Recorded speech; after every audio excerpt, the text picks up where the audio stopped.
Alrighty, guys, welcome into the AfterSchrock. So here, if you have questions, now is the time to ask them. You can ask any question you like. If it fits with the show, great. If it doesn't, great. If I confuse the heck out of you, I truly apologize. There was a lot to go through, and there's a couple of cool stories that I didn't get to. So I'm gonna knock those out now, and then we'll also post them to the Facebook feed as well later on after the fact here. All right, so let me get there, and so I can make sure that I'm live. All right, we are live. Okay, perfect. So, sorry to get big face there on you all of a sudden. I was just reseating myself.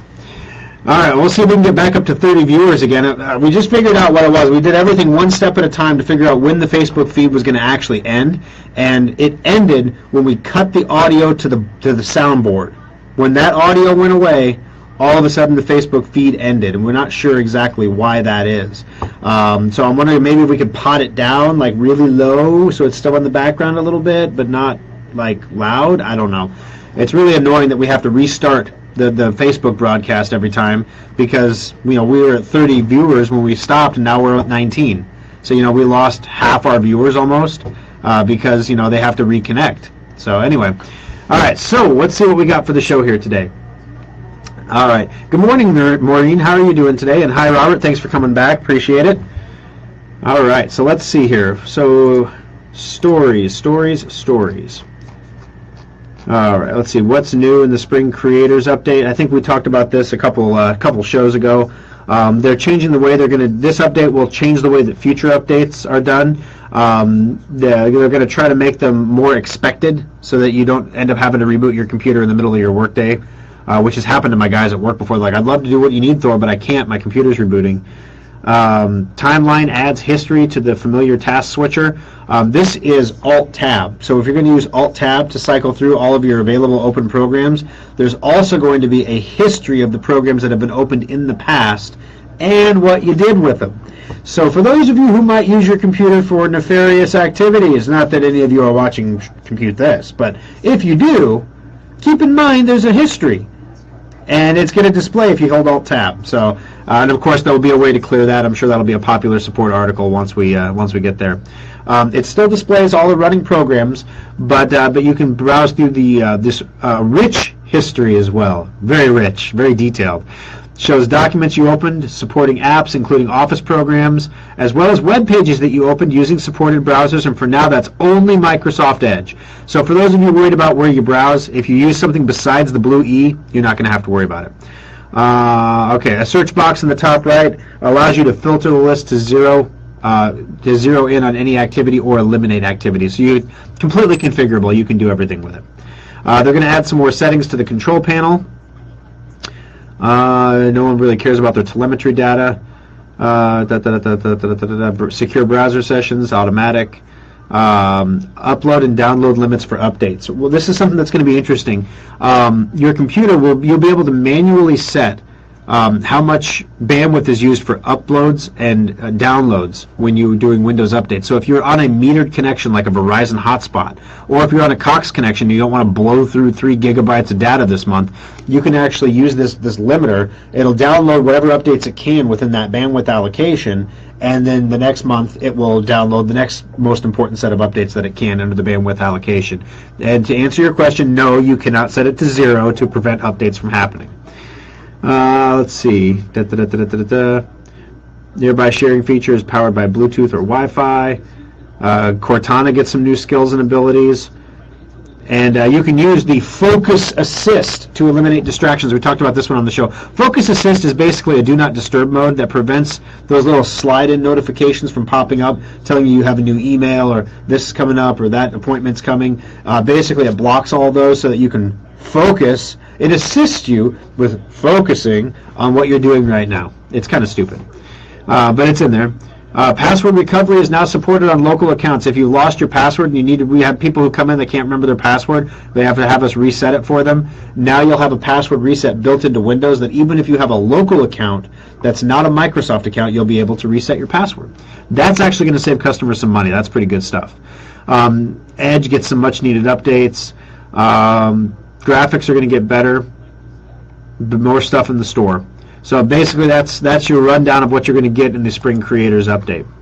Now here's the other thing that we didn't get to today. There's a brand new patch out this weekend from Microsoft to patch for the Spectre V2, version 2. You might recall when Spectre first hit, it disproportionately hit Intel processors. Most of our customers were not impacted by it because almost all of our customers use AMD chips. But the Spectre vulnerability caused Intel users to lose almost 30% of their computer's speed. So if you have an Intel computer that's slowed down recently, this is why. And so then the update that came out was actually flawed. And so that update then needed to be reissued from Intel, which meant it had to come again from Microsoft. Now this current new update is supposed to keep you all safe from the other second. Basically, the first patch they released caused a second vulnerability. Now they're patching both. Now here's the thing: the last paragraph of this thing says there's no exploitations are known at this time. All right. Next story. Let's see here. Spectre source code surfaces on GitHub. That's where people share coding stuff. So yeah, now there's in 2 days now there's a vulnerability. The same thing, Meltdown patch. Patch for Meltdown for bigger flaw for Windows 64-bit, Windows 7, Windows 2008 server is freely available. So there were a lot of patches released this weekend, out-of-band updates. They were not part of a patch Tuesday. So if you get I didn't even talk about this on the show because there were so many patch things. Your computer could be restarting right now from the updates from patch Tuesday. Your computer tomorrow could be restarting from the Spring Creators update, now called the April update. Now we have 3 different names. Or there could be 1 or 2 of these out-of-band patches that your computer's restarting from tomorrow. Yeah. That would have confused a lot of people. So yeah, we didn't go there. We did not go there. Oh boy. Let's see. Microsoft new critical vulnerabilities for Spectre version 2. Got that. So yeah, updates for everything across the board. All right. Thanks for coming back, Thomas. I appreciate it. And yeah, that new Gallant, he's going to like that Gallant that your dad got. He's going to like that a lot. Thank you for bringing him in, by the way, Thomas. I appreciate it. All right. Last call for questions, guys.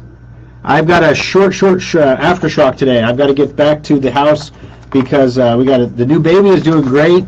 He's a little over a month old now. Can you believe it or not? It was about a month ago that we were picking him up in California, and he's growing like a weed. He's doing those little things that parents are like, oh look, he's grasping things, and you're like, big deal? Yeah, big deal. He's grasping my finger. It's really cool.